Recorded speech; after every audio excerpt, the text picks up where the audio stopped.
Unha noite na eira do trigo, o reflexo do branco luar, unha nena choraba sen tregua, os desdés dun ingrato galar.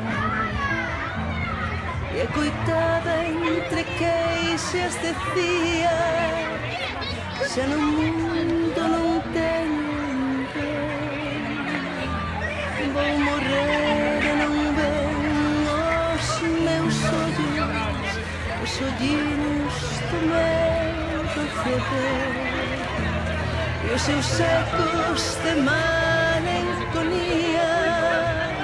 camiñaban nas alas do vento, e o lamento repetía: vou morrer e non ven.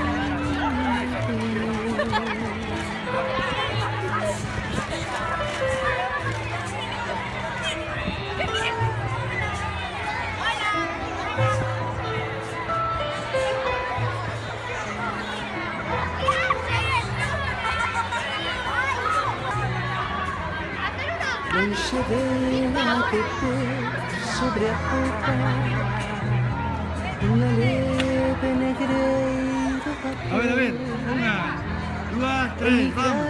O camiño da América Repetimos, vai o proben va. feliz amador, e o mirar a sentirse anduriña cara terra que deixa cruzar.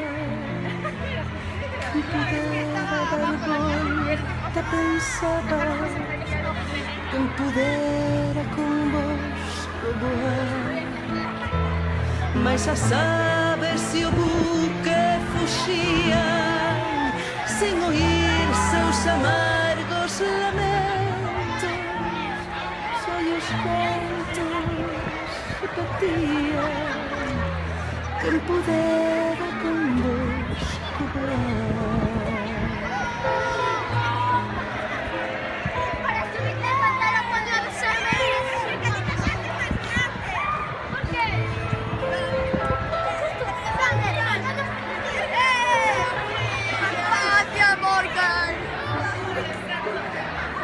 Noites claras de aromas de lúa, desde entón da tristeza en dos ollos, os que viron chorar unha nena, os que viron un barco marchar dun amor